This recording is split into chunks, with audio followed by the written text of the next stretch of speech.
গোৱালপাৰা পুনৰ এনকাউণ্টাৰৰ ঘটনা আৰু কালি নিশা গোৱালপাৰাৰ মাটিয়াত এনকাউণ্টাৰৰ ঘটনা আৰু আৰক্ষীৰ গুলীত আহত হয়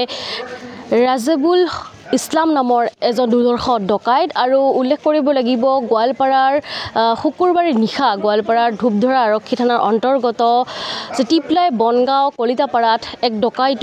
ডকাইতিৰ কাণ্ড সংঘটিত হৈছিল আৰু এক ভয়ংকৰ যি ডকাইতি কাণ্ড সংঘটিত কৰিছিল এটা ডকাইতৰ দলে আৰু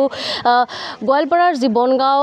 কলিতাপাৰাৰ সুশীল কলিতা আৰু নমিতা কলিতাৰ বাসগৃহত এক ডকাইতৰ দলে ডকাইতি কাণ্ড সংঘটিত কৰিছিল আৰু সুশীল কলিতা আৰু নমিতা কলিতাক মাৰি আচলতে আহত কৰি ঘৰৰ পৰা অলংকাৰ লগতে নগদ 16 লাখ টকা লৈ যি তাৰ পৰা উধাও হৈছিল ডকাইতৰ দলটোৱে আৰু আৰক্ষীয়ে এই গোটেই ঘটনাটোৰ সন্দৰ্ভত আচলতে কালি তিনিজনকৈ দুৰ্ধৰ্ষ ডকাইতক আৰক্ষীয়ে গ্ৰেপ্তাৰ কৰিছিল আৰু এই তিনিজনকৈ যি দুৰ্ধৰ্ষ ডকাইত আৰক্ষীয়ে গ্ৰেপ্তাৰ কৰাৰ পিছত কালি নিশা সেই তিনিজন ডকাইতৰ স্বীকাৰোক্তিৰ ভিত্তিতে ৰাজীবুল ইছলাম নামৰ যি ডকাইতটোক নিশা কালি আৰক্ষীয়ে গ্ৰেপ্তাৰ কৰে আৰু গ্ৰেপ্তাৰ কৰি আচলতে তদন্ত চলাই কিয়নো এই গোটেই ঘটনাটোত আৰু বহু ডকাইত বা ডকাইতৰ দল ইয়াৰ দলটোত আছিল যিহেতু বহুকেইটা লোক আছে আৰু বহুকেইজন ডকাইত যিহেতু জড়িত হৈ আছে আৰু তেনে ক্ষেত্ৰত আচলতে আৰক্ষীয়ে অনুসন্ধান চলাই বা তদন্ত আৰম্ভ কৰে আৰু ৰাজীবুল যি ইছলাম নামৰ এই যি দুৰ্ধৰ্ষ ডকাইতক লৈ আচলতে অনুসন্ধান চলাবলৈ যায় বা তদন্ত কৰিবলৈ যায় কিয়নো যি ডকাইতৰ দলটোৱে যিসমূহ অলংকাৰ লগতে যি ধন লৈ আহিছিল সেই ধনখিনি আচলতে জংঘলত পুতি থোৱা বুলি স্বীকাৰোক্তি দিছিলে আৰু সেই স্বীকাৰোক্তিৰ ভিতৰতে আচলতে নিশাৰ ভাগত আৰক্ষীয়ে তদন্ত কৰিবলৈ যায় আৰু জংঘলত আচলতে সেই যি টকা পইচাৰ লগতে অলংকাৰখিনি আচলতে উদ্ধাৰ কৰিবলৈ যায় আৰু সেইখিনি সময়তে ৰাজীবুল যি ইছলাম নামৰ এই যি দুৰ্ধৰ্ষ ডকাইত আছে এই ডকাইতটোৱে আচলতে আৰক্ষীক আক্ৰমণ কৰে চোকা অস্ত্ৰৰে আক্ৰমণ কৰে আৰু আক্ৰমণৰ ফলত আচলতে প্ৰত্যুত্তৰ দিয়াৰ সময়তে আচলতে আৰক্ষীয়ে এনকাউণ্টাৰ কৰে বা আৰক্ষীয়ে গুলিয়াই আচলতে আৰক্ষীৰ গুলিত আহত হ'বলগীয়া হয় ৰাজীবুল ইছলাম নামৰ এই দুৰ্ধৰ্ষ ডকাইত আৰু ৰাজীবুল ইছলাম নামৰ এই দুৰ্ধৰ্ষ ডকাইতটোৰ আচলতে বহু ক্ৰিমিনেল আচলতে ৰেকৰ্ডছ আছে বহু থানাত পূৰ্বৰে পৰাই আচলতে গোচৰ আছে কিয়নো এটা দুটা নহয় আচলতে ইয়াৰ পূৰ্বে আচলতে বহু ডকাইতি কাণ্ডৰ লগত জড়িত এই ৰাজীবুল ইছলাম নামৰ এই দুৰ্ধৰ্ষ ডকাইতটো আৰু কালি নিশা যে আৰক্ষীৰ গুলিত আচলতে আহত হ'বলগীয়া হয় এই দুৰ্ধৰ্ষ ডকাইতটো ৰাজীবুল ইছলাম নামৰ এই দুৰ্ধৰ্ষ ডকাইতটো আৰু গোৱালপাৰাৰ যে নিধানুৰাম ৰাজবংশী যে অসামৰিক চিকিৎসালয়ত ৰাতিপুৱাৰ ভাগতে লৈ অহা হৈছে আৰু বৰ্তমান যিহেতু চিকিৎসাধীন অৱস্থাত আছে যিহেতু পৰিৱেশ দেখুৱাইছোঁ ৰাতিপুৱাৰ ভাগতেই যি দুৰ্ধৰ্ষ ডকাইতটোক ৰাজীবুল যি ইছলামক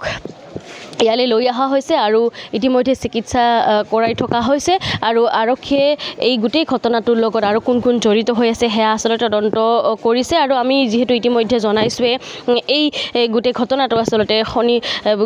যিহেতু শুক্ৰবাৰে নিশা আচলতে এই ঘটনাটো সংঘটিত হৈছিল ধূপধৰা যি আৰক্ষী থানাৰ অন্তৰ্গত যি টিপলাই বনগাঁৱৰ কলিতাপাৰাত সুশীল কলিতা আৰু তেওঁৰ পত্নী নমিতা কলিতাক প্ৰহাৰ কৰি আক্ৰমণ চলাই লুটিছিল প্ৰায় 16 টনা সোণৰ অলংকাৰ আগু নগদ 1.5 লক্ষাধিক টকা আৰু আৰক্ষী আচলতে এই গোটেই ঘটনাটোৰ লগত জড়িত তিনিজনকৈ লোকক তিনিজনকৈ ডকাইতক কালিয়ে আচলতে আৰক্ষীয়ে গ্ৰেপ্তাৰ কৰিছিল আৰু গ্ৰেপ্তাৰ কৰি আচলতে তদন্ত আৰম্ভ কৰিছিল আৰু 48 ঘণ্টাৰ ভিতৰতে আচলতে এই তিনিজনকৈ ডকাইতক আৰক্ষীয়ে গ্ৰেপ্তাৰ কৰিছিল আৰু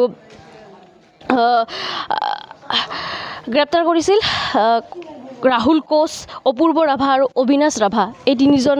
যি দুৰ্ধৰ্ষ ডকাইতক কালি আৰক্ষীয়ে গ্ৰেপ্তাৰ কৰিছিল আৰু এই তিনিজনৰ স্বীকাৰোক্তিৰ ভিত্তিতে কালি নিশাৰ ভাগত আচলতে যি ৰাজীবুল ইছলামক গ্ৰেপ্তাৰ কৰিছিল আৰক্ষীয়ে আৰু ৰাজীবুল ইছলামক গ্ৰেপ্তাৰ কৰি নিশাৰ ভাগত বিভিন্ন ঠাইত আচলতে বিচাৰ খোচাৰ কৰিছিল যিহেতু তেওঁলোকৰ তদন্ত যিহেতু আৰক্ষীয়ে চলাইছিল আৰু আৰক্ষীয়ে এই গোটেই অলংকাৰখিনি বা নগদ যি 1.5 লক্ষাধিক টকাখিনি ক'ত থৈছে আছে তাৰ অনুসন্ধান চলাইছিল আৰক্ষীয়ে দিয়ে আৰু জংঘলত আচলতে পুতি থোৱা বুলি যি ডকাইতৰ দলটোৱে জনাইছিল আৰু তাৰ ভিত্তিতে আচলতে নিশাৰ ভাগত ডকাইতৰ দলটোক লৈ আচলতে এই ৰাজিবুল ইছলামক লৈ কেনে জংঘললৈ গৈছিলে আৰু তাত পুতি থোৱা অলংকাৰখিনি উদ্ধাৰ কৰিবলৈ গৈছিলে সেইখিনি সময়তে আছে আৰক্ষীক আক্ৰমণ কৰে ৰেজাউল ইছলামে আৰু চকা অস্ত্ৰৰে আক্ৰমণ কৰে ইতিমধ্যে আমি গম পাইছোঁ যে যিজন আৰক্ষীক আক্ৰমণ কৰিছে সেই আহত হৈছে আৰক্ষীজনৰ চিলাই পৰিছে বহুকেইটা চিলাই পৰা দেখিবলৈ পোৱা গৈছে আৰু এই তেনে ক্ষেত্ৰতে আছে আৰক্ষীয়ে প্ৰত্যুত্তৰ হিচাপে বা আত্মসুৰক্ষাৰ আচলতে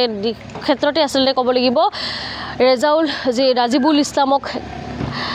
গুলিয়াই আৰু তেনে ক্ষেত্ৰতে দুখন ভৰিত আচলতে গুলি লাগি আহত হয় ৰেজাউল ইছলাম ইতিমধ্যে গোৱালপাৰা সামৰিক চিকিৎসালয়ত ভৰ্তি কৰোৱা হৈছে চিকিৎসাধীন অৱস্থাত আছে ইতিমধ্যে মই জনাইছোৱে আৰু এই ৰাজিবুল ইছলামৰ বহু যিহেতু ইয়াৰ পূৰ্বেও বহু ডকাইতি কাণ্ডৰ লগত জড়িত ইতিমধ্যে জনাইছোৱে বহুকেইটা থানাত আচলতে গোচৰ ৰুজু হৈ আছে এই ৰাজিবুল ইছলামৰ বিৰুদ্ধে আৰু মূৰৰ কামৰণি আছিল ইতিমধ্যে জনাইছোঁ আৰক্ষীৰ মূৰৰ কামৰণি আছিল আৰু বহুকেইটা যিহেতু ডকাইতি কাণ্ডৰ লগত জড়িত তাৰ ক্ষেত্ৰত আচলতে আৰক্ষীয়ে এই যি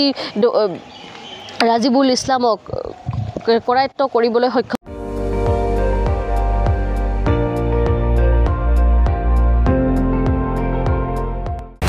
আপুনি চাই আছে ND24 সৰ্বশ্ৰেষ্ঠ নহয় সৰ্বোত্তমৰ দৌৰ